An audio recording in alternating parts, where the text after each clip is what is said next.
Muy buenos días de parte de la Sala Penal del Tribunal Superior de Cali.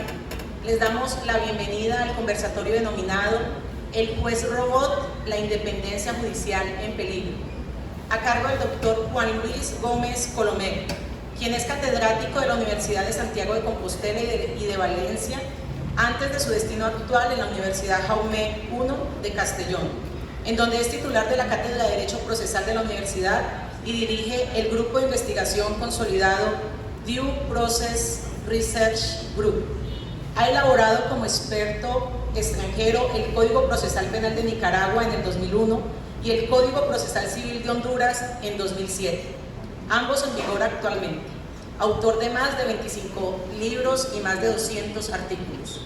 Este conversatorio es un preámbulo de lo que nos espera desde esta tarde hasta el próximo viernes en la 5ª Jornada Internacional de Derecho Penal y Procesal Penal, perfil del sistema acusatorio colombiano a 20 años de su vigencia. Doctor Juan Luis Gómez Colomer, bienvenido.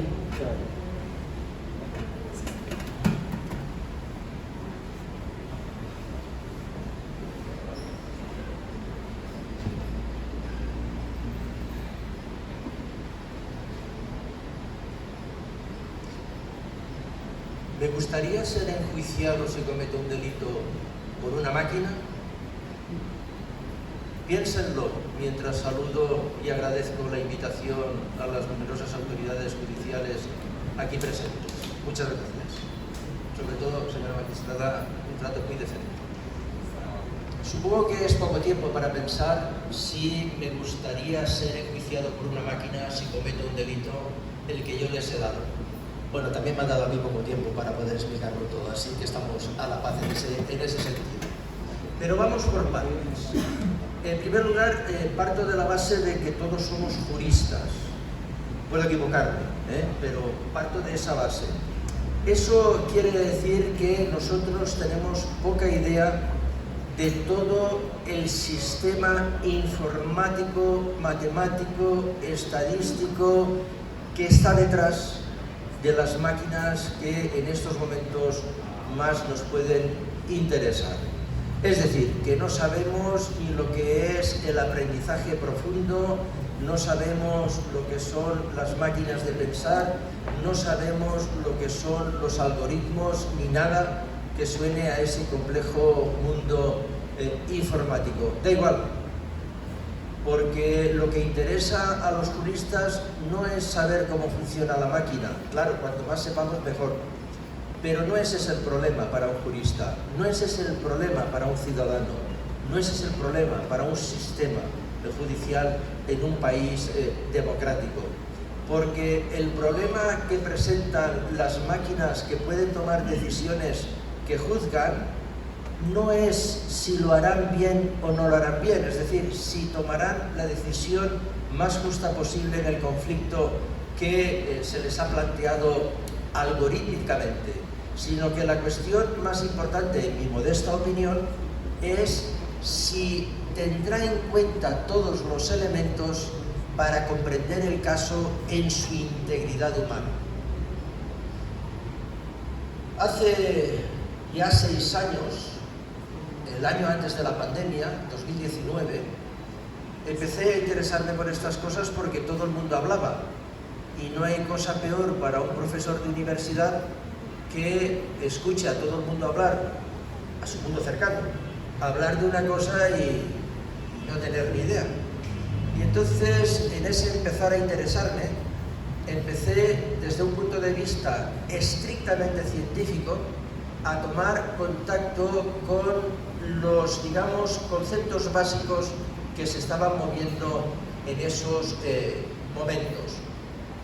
Y llegué a la conclusión de que no era suficiente con el material que nos estábamos manejando en España en esos momentos. Así que me fui 7 meses a Alemania a trabajar con un equipo interdisciplinar, jurídico, económico, sociológico, matemático, algebraico, estadístico, una cosa, no la puedo ni contar. Luego me fui 6 meses después a Bolonia, con otro equipo parecido. en donde fui gratamente invitado, me acogieron todos muy bien, aunque creo que cuando me fui todos me miraban así un poco raro, como diciendo, no sé si este nos va a fastidiar todo lo que estamos aquí logrando. ¿Por qué les digo esto? Porque la consecuencia fundamental que saqué de ese año y pico que pasé en el extranjero estudiando estas cuestiones fue tremenda, porque sin conocerse, los matemáticos, los informáticos me decían, juzgar es posible, se perfeccionará y será inevitable. Si hay problemas jurídicos, espabilad, porque nosotros vamos a lograr esa máquina. Es decir, que el matemático, el que estudia estas cuestiones, nos aboca a los juristas a resolver una cuestión gravísima. Esto fue más o menos año 2020-2021 y luego, plena pandemia, me fui, no crea que no lo pasé en algunos momentos mal. En algún momento estaba yo solo en la universidad, no había nadie y encima tenía que llevar una mascarilla. Decía, pero ¿a quién voy a contagiar si aquí no hay absolutamente nadie? Y la respuesta, digamos, a esa pregunta fue una respuesta compleja que dije, esto tengo que traducirlo a términos jurídicos y que se me pueda entender y divulgarlo. Y publiqué un libro sobre esa cuestión que se llama El juez robot. Vamos por partes. La máxima preocupación que tiene que tener un jurista frente al avance informático, insisto, imparable, es cómo proteger la sociedad, cómo proteger la democracia, cómo proteger al ciudadano, cómo protegerse frente a lo que la máquina puede hacer. Porque si la máquina puede tomar una decisión justa, también puede tomar una decisión injusta. Y la máquina no es preciso que llegue a decidir, puede realizar acciones interlocutorias, digamos, que nos hagan pasar momentos muy males. Por ejemplo, decidir, hablo siempre en términos jurídicos y referidos al proceso. Por ejemplo, decidir que determinada persona, porque no me cae bien o es de cierto color, pues no disfrute de la libertad preventiva, sino que disfrute de la prisión preventiva. Y perdón por lo de disfrute. Entonces, esa protección que nosotros los juristas tenemos que hacer, repito, frente a ese avance imparable, está resultando muy compleja. Como ustedes saben, España pertenece a la Unión Europea, somos en total 27 países desde la salida del Reino Unido, aunque hay muchos candidatos para entrar, pero la cuestión en estos momentos es compleja. Y una de las características fundamentales de la Unión Europea, y lamento expresarme en estos términos porque no hablo más que de una realidad que me gustaría que fuera mejor, es su complejidad normativa, en cualquier ámbito. Y uno de los ámbitos en los que está incidiendo mucho esa complejidad normativa es el ámbito de la inteligencia artificial, porque ese es el mundo en el que estamos, ese es el mundo que crea el algoritmo que es capaz de juzgar a un ser humano. En cualquier ámbito, civil, administrativo, laboral, penal, no importa, pero tiene más trascendencia en lo penal porque en lo penal está en juego la libertad del ser humano y por tanto tiene mayor repercusión. Y la Unión Europea hace ya muchos años, 16, 15, 16, 2015, 2016 me refiero, hace ya muchos años empezó a protegerse éticamente frente a lo que se venía encima. Y después de protegerse éticamente, empezó a protegerse jurídicamente. Y el resultado hoy es que tenemos, salvo lo que les diré, de una ley que ha sido aprobada en el verano de 2024, la Ley Europea de Inteligencia Artificial, aunque tiene el valor del reglamento, el reglamento de la Unión Europea es como si fuera una ley formal, son aproximadamente más de 3.000 disposiciones normativas no vinculantes en materia de ética y en materia de protección de derechos. Eso hace, y permítanme que lo diga así, y por ello mi lamento, muy difícil su estructuración, su sistematización, en definitiva, su aprendizaje dogmático para después poder llevarlo a una realidad práctica que sirva para algo a los ciudadanos, porque si nos ponemos a hablar sobre determinados conceptos que están por encima de lo que al ciudadano le puede afectar, no resolvemos su vida, no damos instrumentos facilitadores a los jueces y a las juezas y por tanto hemos perdido miserablemente el tiempo. Recuerden aquello del sexo de los ángeles. Pues mire usted, a mí me da exactamente igual que el sexo tenía los ángeles. ¿Ha cometido un delito? Eso es lo que me interesa, si el ángel ha cometido un delito. Bueno, pues dicho eso, desde ese punto de vista, quiero explicarles rápidamente el tema de la evolución normativa y luego dedicarme básicamente a lo que es jurídico procesal y en donde veo yo que es, digamos, que está el principal peligro de la instauración del juez robot, que es el ataque a la independencia judicial que ello supone. Pero vayamos por partes. La Unión Europea y muchas instituciones, créanme, aquí ha hablado todo el mundo sobre esto, todo el mundo. La Unión Europea, básicamente, y también el Consejo de Europa, han establecido una serie de normas éticas, también de ética proyectadas sobre lo jurídico, en donde, ante todo, muestran dos vías plenamente aceptables. La primera vía es, sin duda alguna, que la inteligencia artificial no puede poner en peligro ni la democracia ni los derechos democráticos contenidos en sus constituciones. Esa primera vía es plenamente aceptable. Otra cosa es cómo se va a poder hacer eso y desde un punto de vista de, digamos, el desarrollo de ese deseo, de esa propuesta ética, parece, en mi modesta opinión, universalmente aceptable.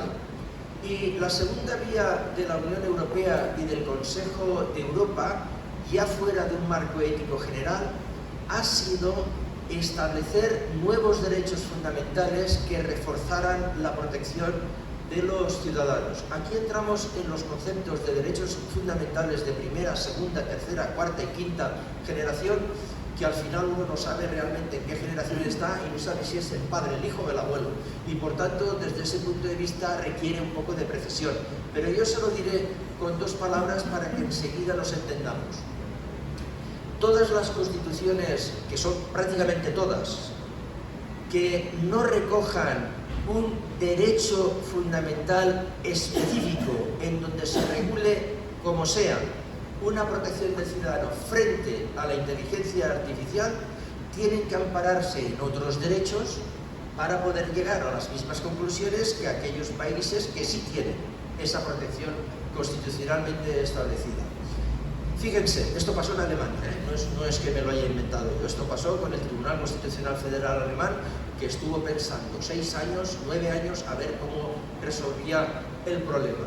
Si yo no tengo un derecho constitucional a la protección de mi entorno virtual, que sería una manera de expresar la protección frente al uso de la inteligencia artificial por terceros, incluidos poderes públicos, para llegar a las mismas conclusiones que si lo tuviera, voy a tener que ampararme en los derechos constitucionales que ya tengo reconocidos para los ciudadanos.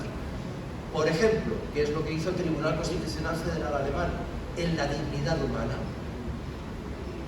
Mi dignidad no permite que usted, dueño y señor de la inteligencia artificial, entre en mi vida, socave mi bienestar, perjudique a mis hijos o a mi familia, muestre datos que yo no quiero que se sepan. Y aquellos países, como por ejemplo el mío, en donde además de la protección de la dignidad como derecho fundamental, se reconoce el derecho fundamental a la protección de datos, lo que han hecho es vincularlos ambos de manera que la dignidad exige protección frente a lo que la inteligencia artificial, metiéndose en mi vida, puede saber y por tanto posiblemente puede vulnerar. Es decir, estamos en un desarrollo todavía atrasado de lo que sería la máxima protección, que es la protección que nuestra Constitución democrática nos otorga. Pero estamos en la vía de resolverlo. Y no me extrañaría nada que en los próximos 10 años se hablara de un verdadero derecho fundamental al entorno virtual. Eso por un lado. Por otro lado, desde el punto de vista de lo que la ética influye en esos derechos fundamentales, hay diferentes cuestiones que de alguna manera el jurista tiene que manejar, porque si no maneja y no controla, evidentemente eso va a ser un auténtico fracaso. Pero la visión es distinta a la tradicional. Por ejemplo, se insiste mucho en que la inteligencia artificial tiene que prevenir el daño, es decir, su uso no puede ser un uso en donde se cause daño a las personas. Y eso parece tan evidente que a veces se ignora que precisamente el problema más grave que tiene la inteligencia artificial todavía no lo hemos resuelto, que es su control.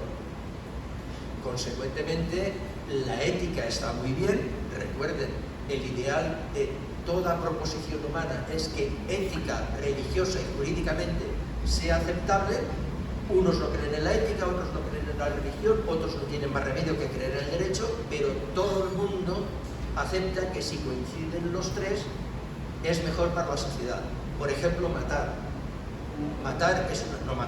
es una proposición ética, es una proposición religiosa y es una proposición jurídica. Si coinciden, mejor para nuestro desarrollo social. Pero hay muchas más cosas que están ahí dentro y que los juristas van a tener que resolver.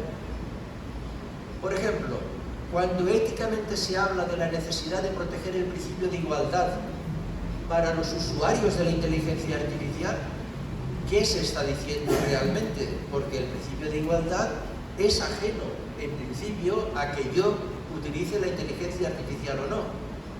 Cuidado, porque desde un punto de vista ético, vinculado con el principio jurídico de la igualdad, que todas las constituciones democráticas del mundo reconocen, no es que no me implique a mí por su uso o no uso en una posición distinta, con cargas y deberes distintos al otro ciudadano, sino que el principio de igualdad implica que por no tener acceso yo a la inteligencia artificial no sea discriminado, o por pertenecer a determinado mundo. Esto lo saben muy bien los expertos en derecho laboral, lo que implica esta cuestión.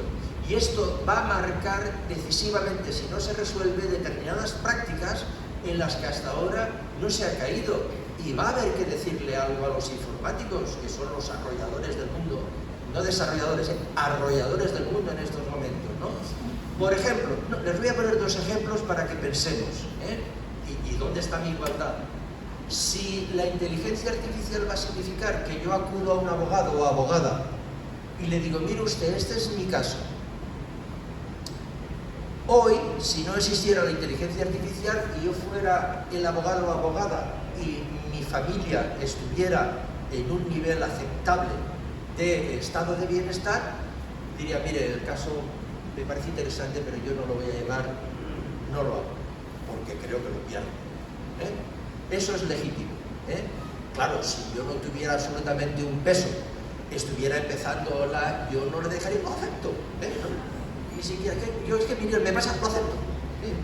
Claro, así es la vida y eso es lo que tenemos que aceptar. Pero la cuestión no es esa con la inteligencia artificial. La cuestión con la inteligencia artificial es, ¿y si el abogado puede acceder a instrumentos de inteligencia artificial de prevención? ¿O puede acceder a instrumentos de inteligencia artificial sobre práctica de determinado tribunal? ¿O puede acceder a instrumentos de prevención sobre estadísticas de ese tribunal, sobre casos similares?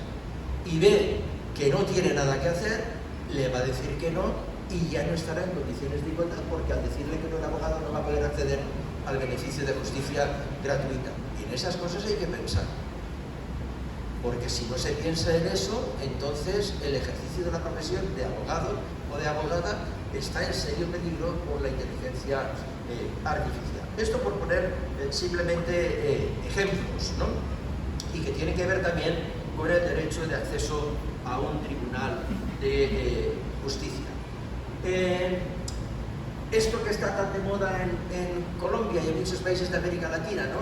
El sistema adversarial, el principio adversarial, del que hablaré mañana, ¿no? Pero no hablaré mañana de lo que voy a hablar ahora, no tiene nada que ver. El principio adversarial, ¿qué significa realmente el principio adversarial? Pues el principio adversarial es una palabra que creo el Real la Real Academia Española de la Lengua todavía no ha aceptado, a pesar de que ha aceptado 1000 que no siguen para nada, pues bueno, ya la aceptará un día u otro. Es traducción directa del inglés adversarial system, ¿no?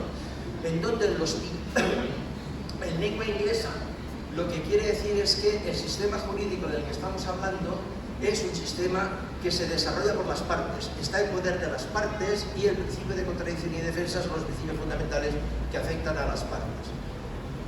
Mientras que en América Latina no se habla de sistema adversarial, en mi país tampoco mucho, se habla de sistema acusatorio, que es una cosa distinta. Pero con relación a lo que significa, digamos, con relación a la inteligencia artificial, ¿de qué estamos hablando?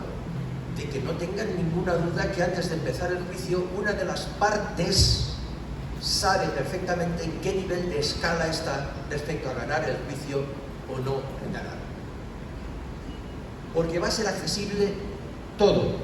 Si un señor magistrado o una señora magistrada ha dictado en los últimos 2 años 100 sentencias en materia de custodia, con ocasión de juicios de divorcio, usted a los hijos, con ocasión de juicios de divorcio de los padres, una máquina es capaz de decirte en segundos si está bien alimentada informáticamente, es decir, si la documentación es correcta, cuál es su tendencia.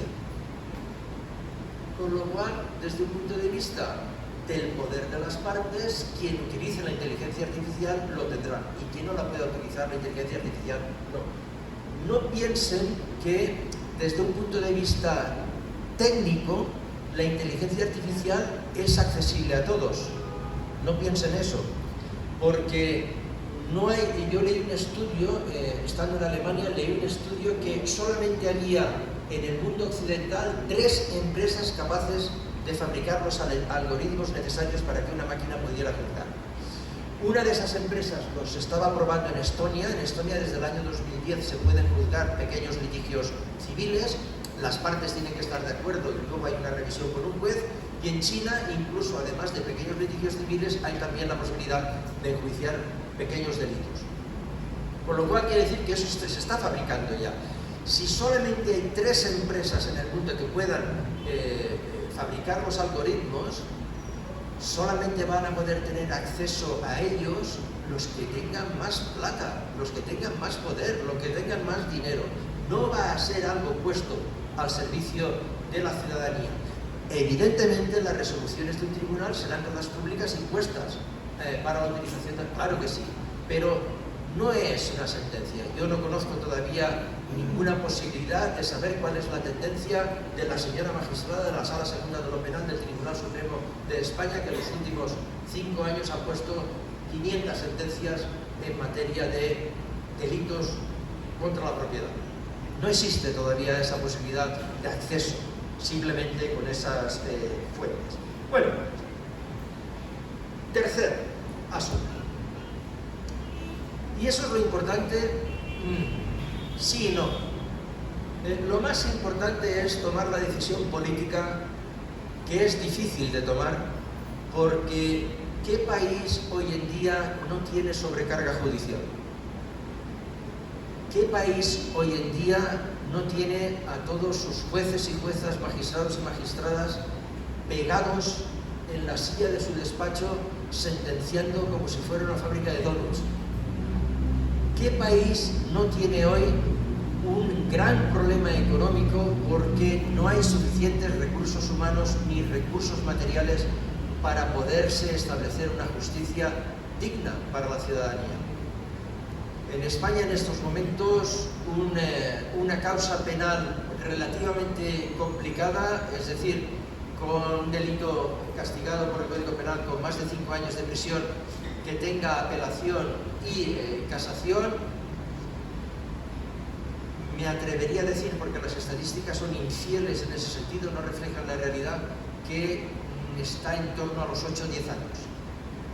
Eso es insoportable para la propia justicia y para el propio ciudadano. Si yo soy la víctima y tengo 78 años, no los tengo, es un ejemplo. Si yo soy la víctima y tengo 78 años, ¿qué espero yo dentro de 8 años? ¿Que lo pongan en mi esquela? Aquí yace el profesor Gómez Colomer, que ganó finalmente su juicio. No tiene ningún sentido. Y la pregunta es, cuando vienen unos señores que no son juristas, sino que son otra cosa, y te dicen, ¿eso se lo resuelvo yo en un mes? ¿Qué político dice que no? Pensemos. ¿Qué presidente o presidenta de tribunal dice que no? ¿Quién sale a la calle diciendo no? La justicia humana es más justa y aunque dure 8 años tenemos que seguir con ella. Nadie. No lo hace nadie, ni lo hará nadie. Por tanto, o bien nos defendemos y ponemos los puntos sobre las íes, o bien sucumbimos. Esa es la gran duda que vamos a tener hoy. Porque no va a haber una agencia algorítmica colombiana para servicio del público. No. Sino que va a venir la Boston Company of Analytics, la que va a vender el algoritmo a Colombia. ¿Ven la diferencia? ¿Qué creen que hará Huawei? ¿Qué creen que hará? No lo digo porque quiero regresar en paz a mi país, pero es evidente, ¿no? Entonces, desde el punto de vista de la realidad, nos tenemos que defender. Y la defensa es la siguiente. Vamos a ver. En primer lugar, ¿dónde están los puntos flacos del juez Robot, puntos débiles? Y frente a esos puntos débiles, ¿cómo podemos reaccionar? Esa es una pregunta importante, la más importante sin duda, pero también hay que hacerse, porque prácticamente todos aquí supongo somos prácticos, ¿cómo va a influir en el desarrollo del proceso que conocemos, ¿no?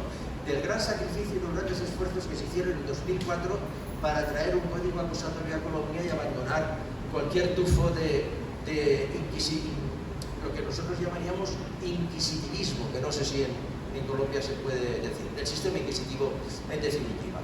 Bueno, el punto fundamental, y luego les hablaré del proceso, es el ataque a la independencia e imparcialidad que supone. Aquí hay que ser un poco precisos.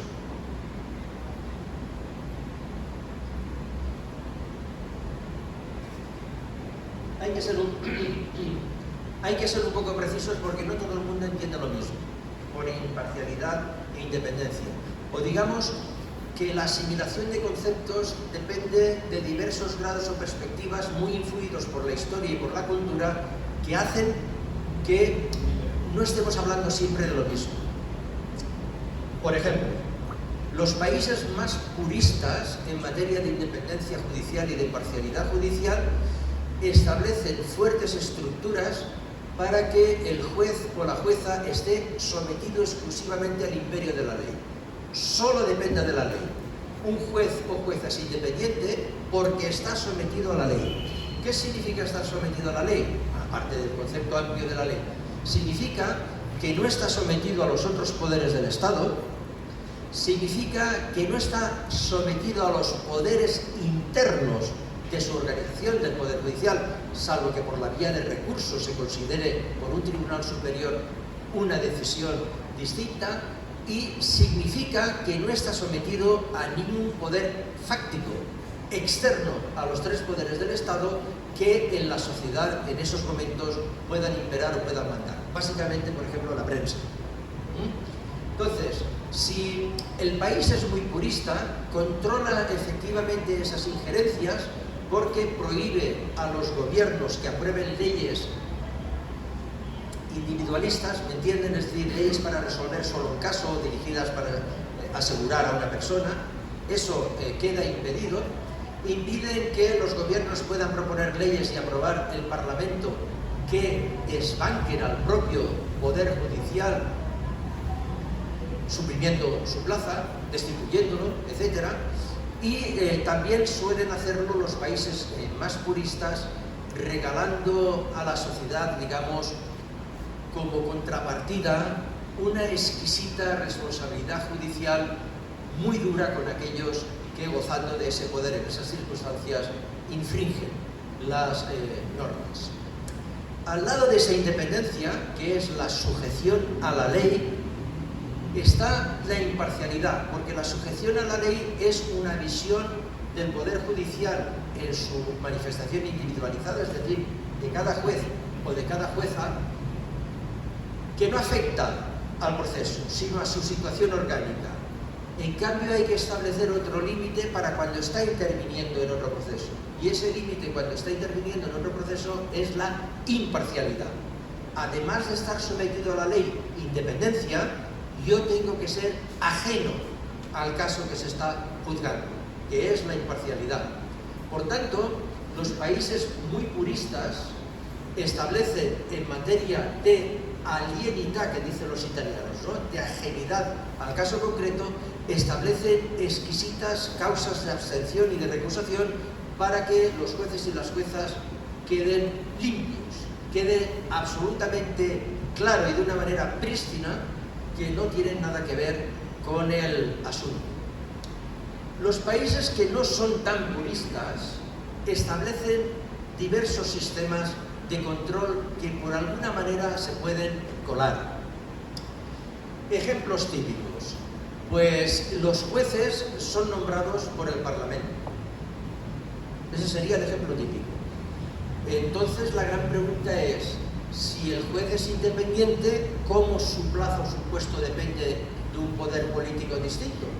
Porque debería ser una organización propia, unas oposiciones o como quiera que sea, y que el poder político no tuviera nada que ver. Bueno, ¿no es democrático un país por ello? Yo no diría tanto, porque la tradición histórica de los países democráticos que tienen este sistema, algunos más y otros menos, es una tradición en la que el juez es nombrado por una mayoría política, pero cuando toma posesión del cargo de juez, actúa con verdadera independencia e imparcialidad, incluso contra quienes le han nombrado. En Europa hay numerosísimos casos de estos y, por tanto, yo no diría que Francia o que Bélgica, que Holanda o que los países nórdicos no son países democráticos, pero hay una influencia del nombramiento con diferentes matices. Hay una influencia clara del nombramiento político. Y luego están aquellos, muchos menos puristas, en donde, como en los Estados Unidos, en algunos estados, en donde los jueces son nombrados por elección política, por elección de la ciudadanía, como ocurría en Inglaterra hace mucho tiempo. No es democrático los Estados Unidos porque los jueces de Idaho son elegidos por los ciudadanos. Yo no me atrevería a decir tanto, siempre y cuando quede garantizado que cuando el juez de Idaho ha tomado posesión, ya es un juez que puede, digamos, oponerse que sea. La Corte Suprema Federal de los Estados Unidos está llena de ejemplos en donde, habiendo sido nombrado por republicanos o por demócratas, han sentenciado a esos jueces en contra de lo que sus partidos querían. Pero quizás sea un caso raro. Y luego el nivel más bajo democrático está en aquellos que no solamente quieren controlar a los jueces, aunque sean democracias, sino que además los quieren tener a prueba. Y la mejor manera es limitar su mandato a un cierto periodo o condicionar su acceso a la carrera judicial, de manera que no exista una verdadera carrera judicial. Todos los países en los que la Corte Suprema de Justicia tiene limitado el mandato temporalmente, o están en peligro o han caído ya en él.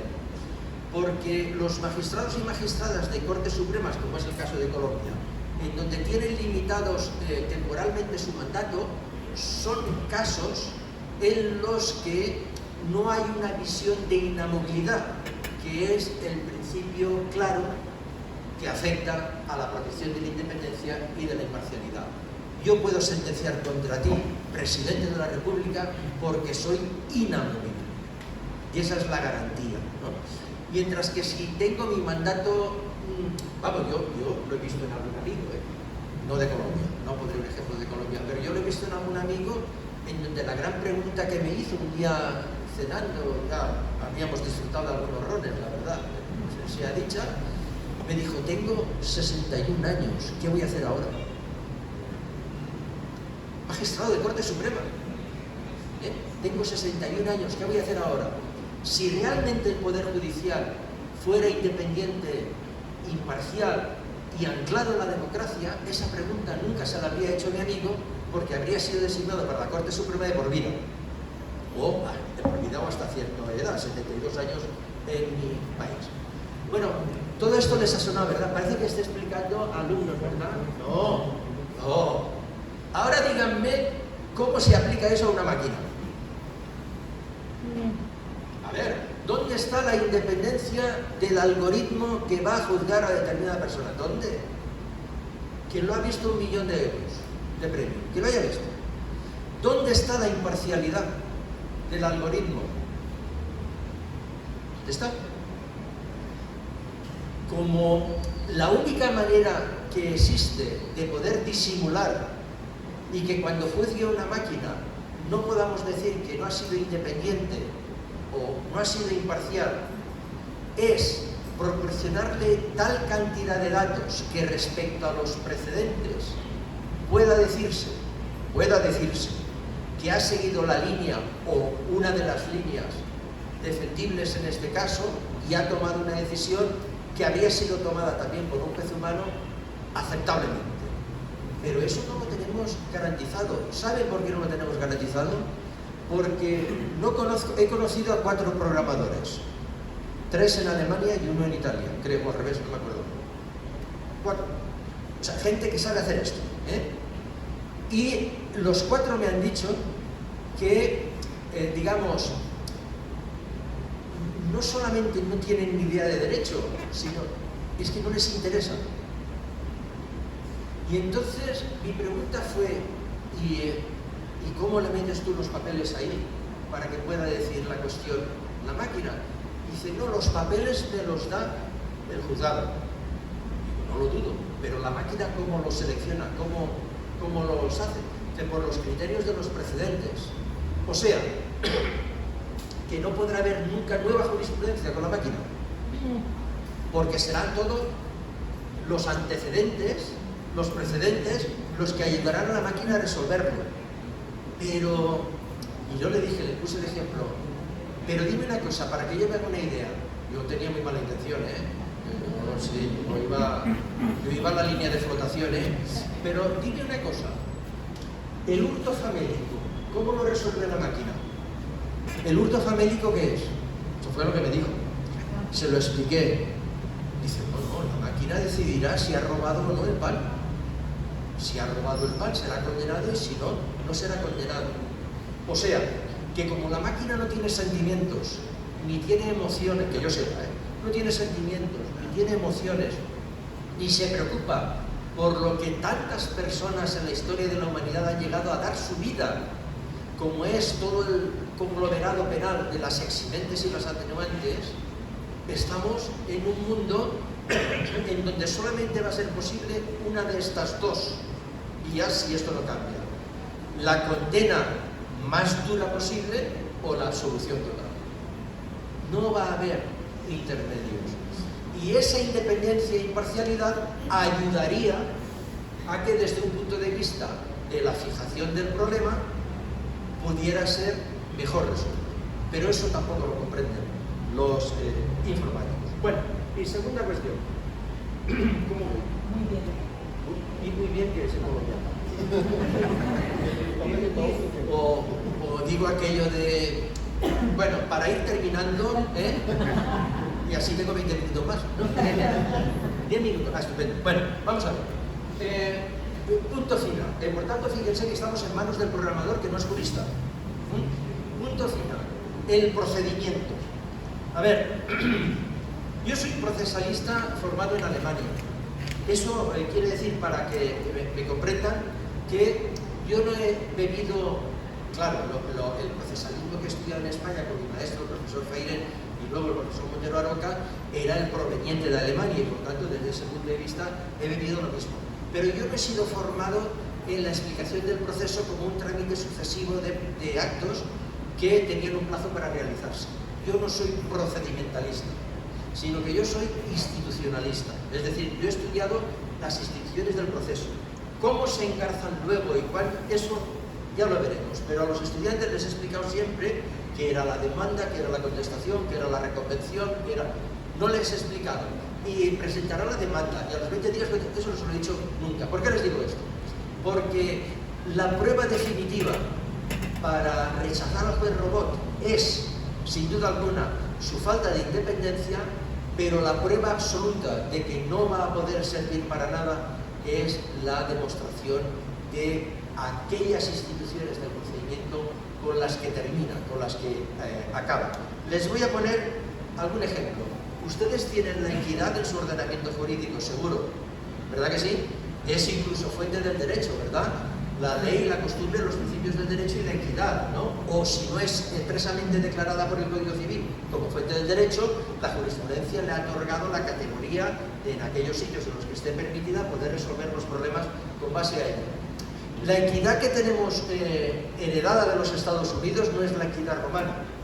La equidad romana lo que hacía es que, como las leyes no se cambiaban durante muchos años, 100, 200 o 300, cuando llegaba el momento de resolver un problema de la Lex Julia, que había sido aprobada 200 años antes, lo que se hacía era adaptarla a ese año. La equidad era adaptarla a los tiempos modernos. Mientras que la equidad anglosajona es decidir entre una de estas dos cuestiones. Del problema planteado, ¿cuál es la solución más justa? La otra es, ¿cuál es la solución legal? Entonces, desde ese punto de vista, esa equidad, ¿cuál es la solución más justa? No puede existir cuando nos juzga una máquina, si no sabe lo que es la equidad. Por ejemplo,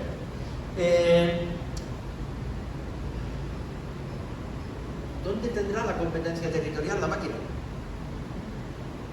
Ustedes tienen un problema de jurisdicción, ¿verdad? ¿Verdad que tienen problemas de competencia territorial? Que si Paipa, que si Popayán, que si, ¿verdad que sí que tienen? Si la máquina estará aquí, la máquina. La máquina le da igual, porque si la máquina es una para toda Colombia, ¿qué competencia territorial existirá? Y si es una por tribunal superior, ¿cuántos tribunales superiores tiene Colombia? ¿20? ¿Más o menos? Más o menos 20, ¿no? Pues habrá 20 robotitos. Entonces, ¿qué competencia territorial? Eso se ha acabado. Entonces, ¿qué estudiaremos de la competencia?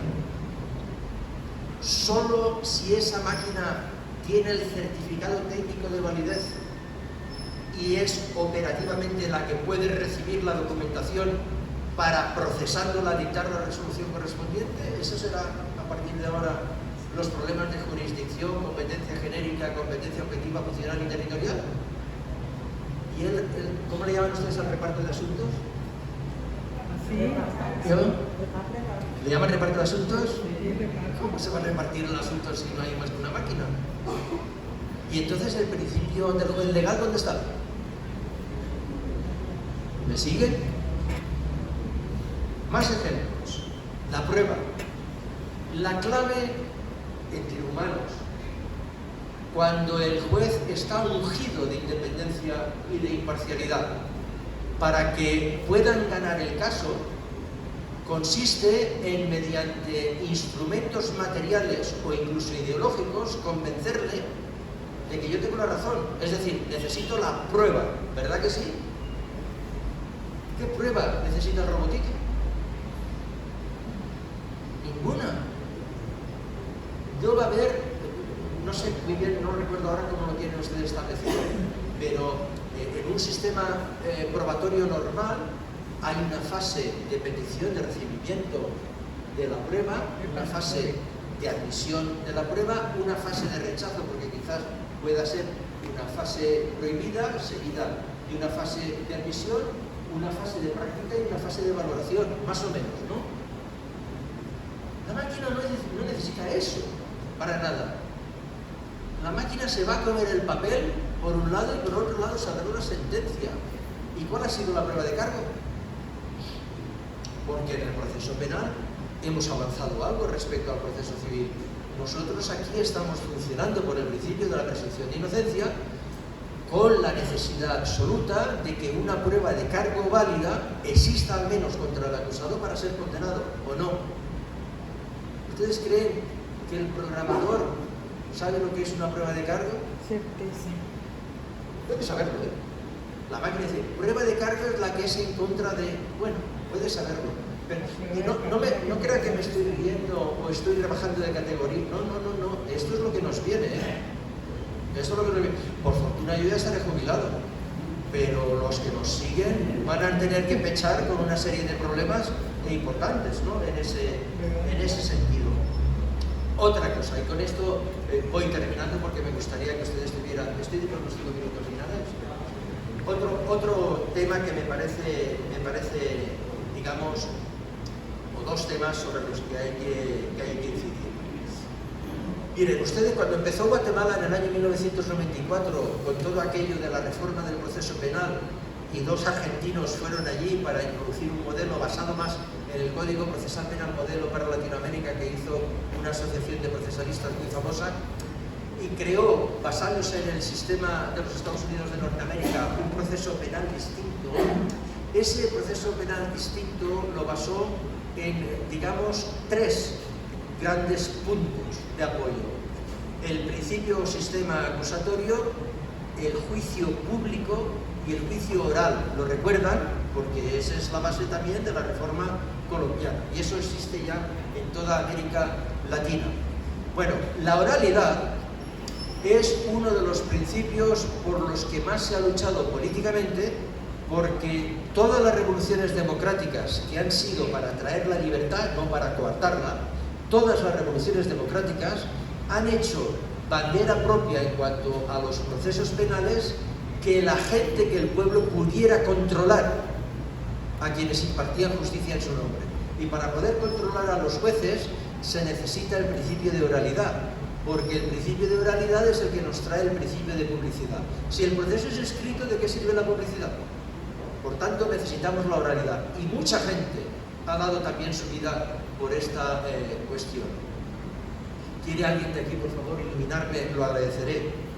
Y decirme dónde está la oralidad en el enjuiciamiento por una máquina.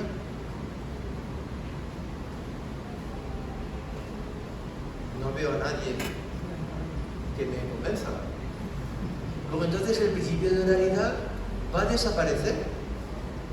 Claro, no piensen que va a ser el futuro. Bueno, no sé. A mí ya me da igual, el futuro no estaré. Pero digamos que va a ser. No piensen que va a ser una transformación tan radical que toda la justicia será un robot. No, esto se irá poco a poco. Pero si a un juez de primera instancia de cualquier país, que tenía que resolver al año 1500 asuntos, de repente puede resolver 6000 porque la máquina lo hace, pasará a un juez superior, pasará a un juez de apelación, pasará a un juez de casación. Si eso funciona y se perfecciona, por tanto, el peligro es general, aunque no va a ser inmediato.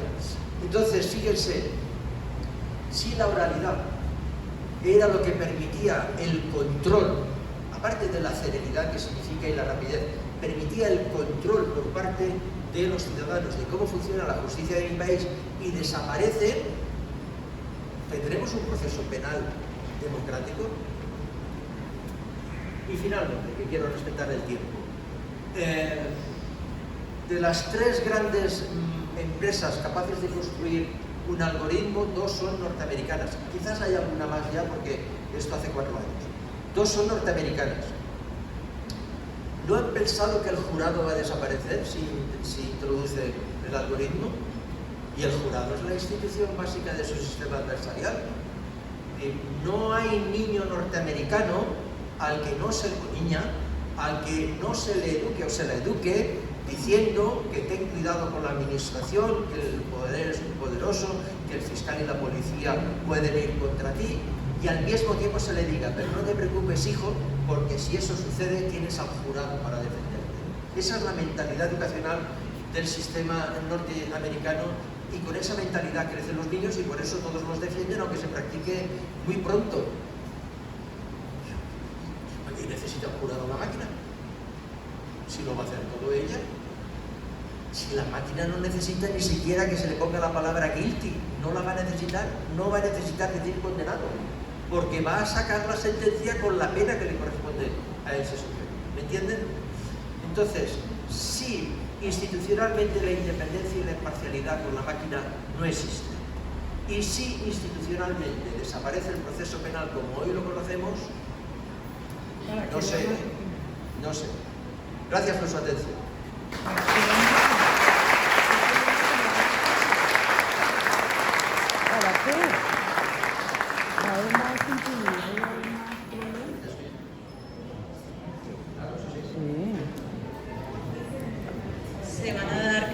espacio de 15 minutos para preguntas. Alguien está en la parte de atrás con el micrófono pendiente, quien levante la mano, estaremos entregando el micrófono.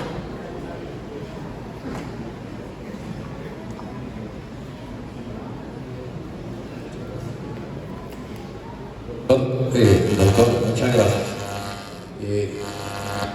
Tengo una duda. Con una es suficiente por ahora, ¿no? Mire, me pregunto, y para la segunda instancia, la máquina tendrá que ser una máquina con una información mayor. Hago referencia a que, por ejemplo, para ser juez de circuito se necesitan 5 años acá, para ser magistrado 10. Y entonces la máquina de primera instancia, ¿qué formación tendría que tener en relación con la que tenga que hacer la segunda instancia?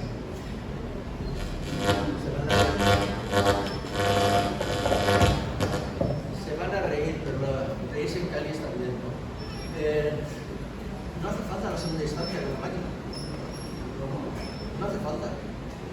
La máquina es primera, segunda instancia y casación. Porque la segunda máquina no puede mejorar lo de la primera si ya tiene hechas las dos. Pero, la pregunta es interesante, yo lo digo esto en el libro. La pregunta, eso tienen que entenderlo como que les animo a comprarlo, ¿eh? Sí, eso es mi intención. Entonces, desde el punto de vista de la realidad, parece más razonable pensar que la instauración del robot sea un problema de primera instancia solo, con dos modalidades. La primera modalidad es que, estando las partes de acuerdo, el juez robot dicta la sentencia de primera instancia y la valida un juez humano. Y la segunda modalidad es que las partes, estén o no de acuerdo, se someten a la decisión del robot y la valida un juez humano. En el caso de que ello fuera así, la apelación estaría abierta siempre, porque ya estamos juzgando lo que ha validado un juez humano, ¿no? Entonces, respuesta a su pregunta. Si vamos solo entre máquinas, no cabe la posibilidad de juez-robot, porque entonces estaríamos admitiendo que el primero ha cometido un error.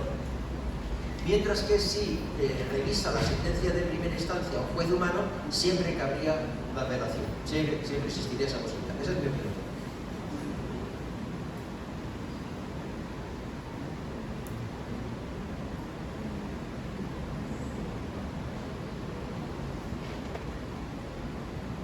¿Alguien más va a realizar preguntas al doctor Juan Luis? El doctor Carlos Oliver, magistrado de la Sala Laboral del Tribunal Superior de Cali. Buenas, doctor, ¿cómo está? La apariencia de imparcialidad. No siempre están los elementos referentes a unas causales estrictas de recusación o de impedimento, sino más allá de estos componentes, ¿cómo podríamos analizar frente a un juez robot esa apariencia de imparcialidad, sobre todo si usted dice que el programador no es abogado? ¿Cómo controlamos eso? Entonces todo eso genera una serie de inconvenientes. Eso se resolvió en el caso Loomis por una sentencia en los Estados Unidos en el año 2013. Loomis era un tipo que había cometido 5 delitos, 2 de ellos graves porque había utilizado armas de fuego. Entonces negoció con la Fiscalía admitir todos los menores para no pasarse en la cárcel muchos años y que la Fiscalía no persiguiera los 2 delitos de arma de fuego. Para aplicar ese plea bargain, esa negociación sobre la declaración de culpabilidad, se le aplicó un programa informático llamado Compass, que determinaba si además de lo que se estaba reconociendo existía algún peligro, porque iba a ser condenado y iba a pasar un tiempo en prisión, de que escapara, de que se pudiera fugar de la cárcel. Entonces, esa apariencia de imparcialidad que usted dice, la proporcionó la máquina porque dijo que sí se iba a escapar de la cárcel. Y entonces el juez no solo no determinó su prisión, su libertad preventiva, sino que además no admitió la negociación y le condenó a más de 6 años de prisión, que en los Estados Unidos si no has matado a nadie es una prisión, es una pena elevada. Y como consecuencia de ello, la Corte Suprema, creo que era de Ohio, creo que era. La Corte Suprema de Ohio determinó que, a pesar de que el programa se hubiera decidido respecto a la no libertad provisional de Loomis, a iguales circunstancias se habría llegado por la valoración de todos los elementos que constaban en el juicio y que por tanto era indiferente que se les hubiera aplicado o no ese programa informático, que no era decisor, sino que era de prevención, era para aspectos preventivos. Pero creó sus propias normas para que no existiera solo una apariencia, sino que hubiera una decisión más basada en la ley. De forma tal que los tribunales, además de poder utilizar la inteligencia artificial para tomar decisiones respecto a medidas cautelares personales, están ahora siguiendo una jurisprudencia a la que se pueden acoger para que no quede evidente que ha sido su interpretación, ha sido su apariencia de los hechos la que ha demostrado o ha pronunciado ese fallo, ¿no? Eso por un lado. Su pregunta puede tener también otro sentido, creo, que es que las causas de recusación no reflejen todos los casos que se dan en la vida real. ¿Va por ahí también su pregunta? Bueno, yo no sé la máquina cómo lo va a resolver si no se le da el caso concreto, la información concreta y la jurisprudencia sobre ese caso. Pero muchos países, incluidos el mío, tienen una causa abierta, de manera que si se diera cualquier otra circunstancia que pudiera poner en peligro la imparcialidad del juzgador, en este caso debe abstenerse o puede ser recusado. Es la única solución. ¿Ustedes lo tienen aquí así? Nosotros somos taxativos. ¿Y no tiene una cláusula más abierta? ¿No? Pues entonces, si no se da una causa taxativamente establecida por la ley, no podrán, a no ser que la Corte Suprema interprete alguna de las causas taxativas de una manera más amplia. Hay una línea clara, ¿no? Póngame un ejemplo si quiere, y le digo lo que pasa en España respecto a ese ejemplo. Si puede, a veces no puede. No, porque es un caso vivo, que digo que es.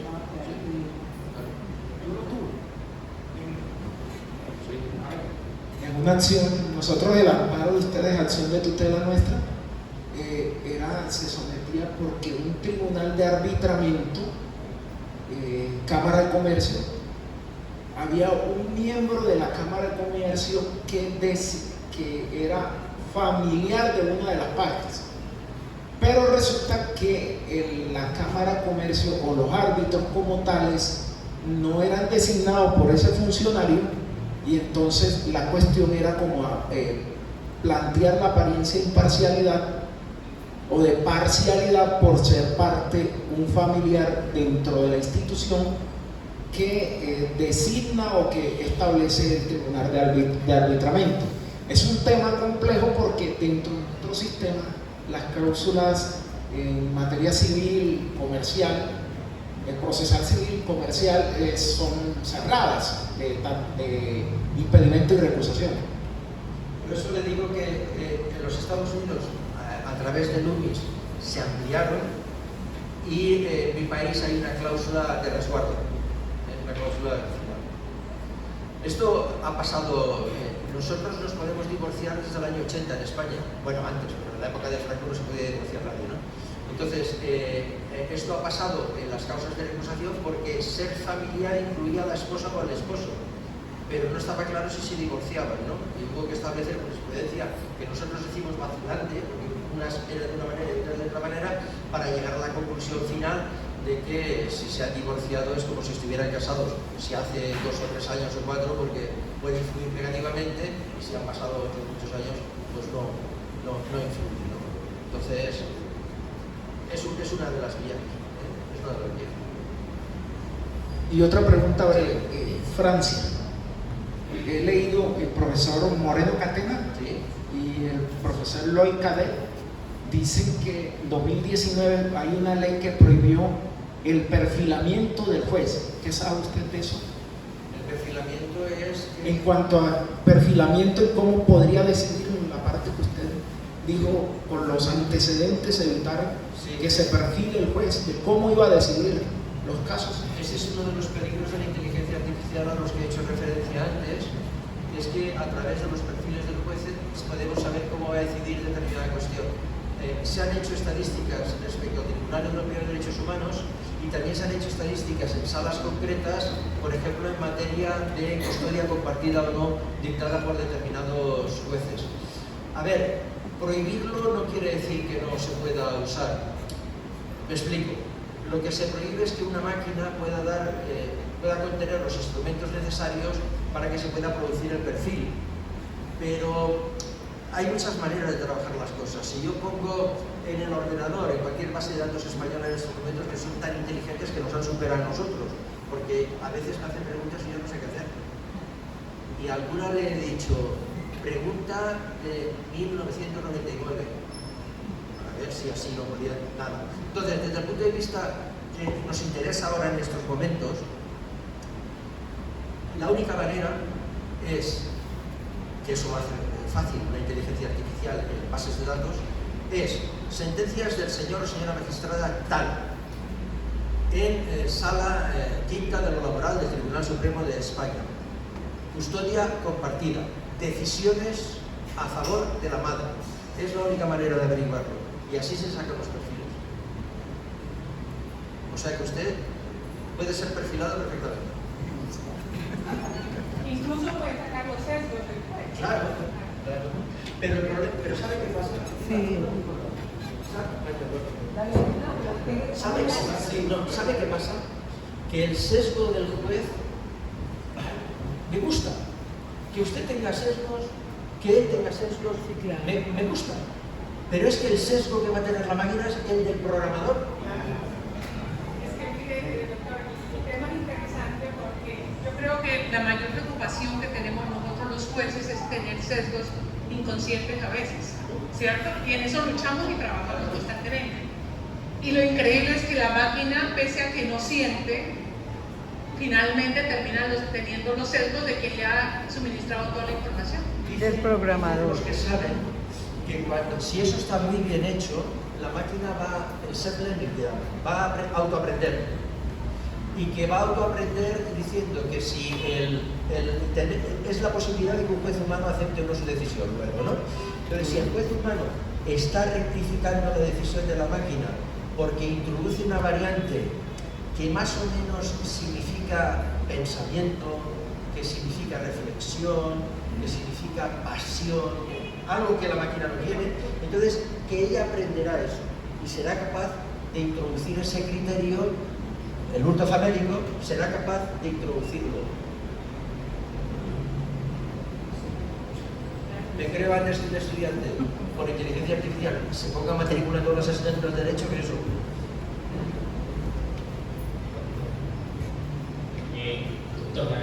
Buenos días.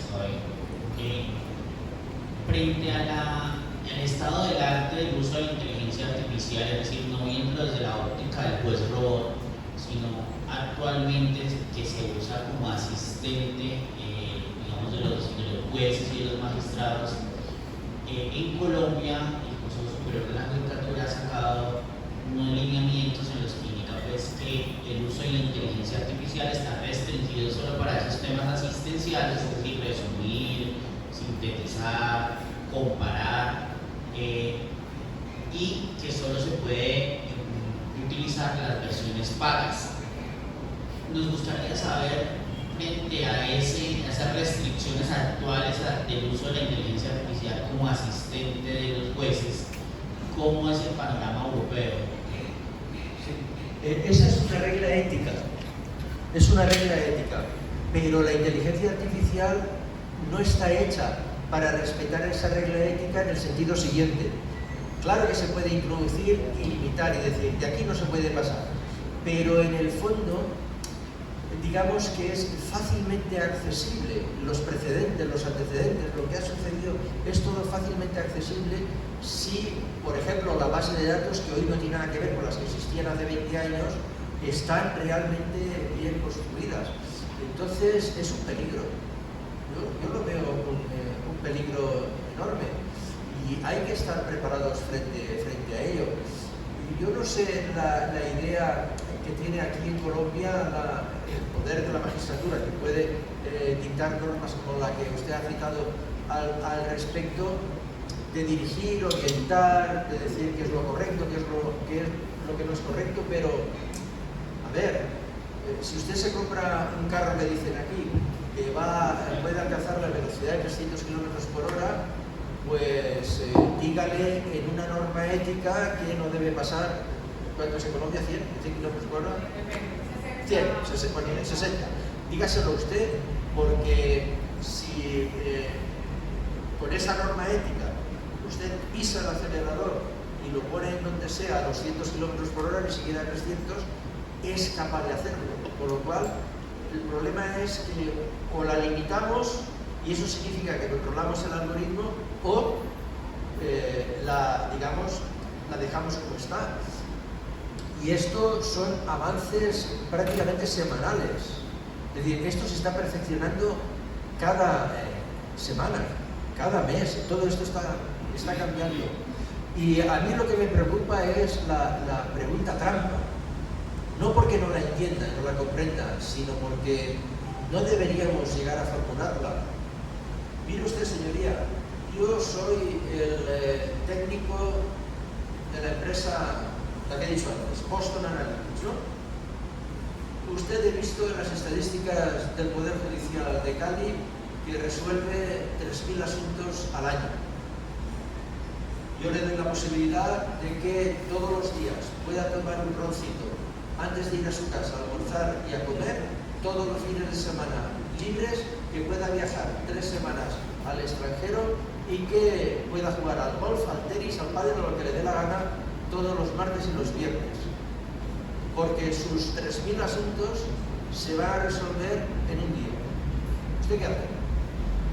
Claro, usted necesita una autorización y es una decisión grupal, eso es evidente. Pero ¿qué va a hacer el que manda?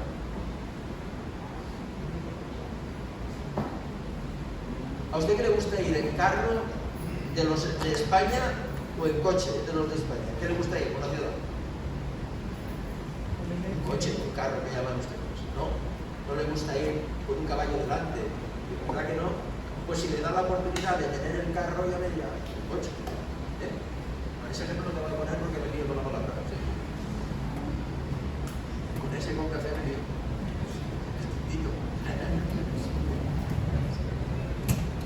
Bueno, no sé si quieren hablar.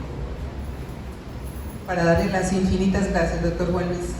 Muchísimas gracias por haber venido desde España a acompañarnos en la 5ª Jornada Internacional de Derecho Penal y Procesal Penal del Tribunal Superior de Cali, al que entiendo casi todo nuestro auditorio también asistirá esta tarde a partir de las 2.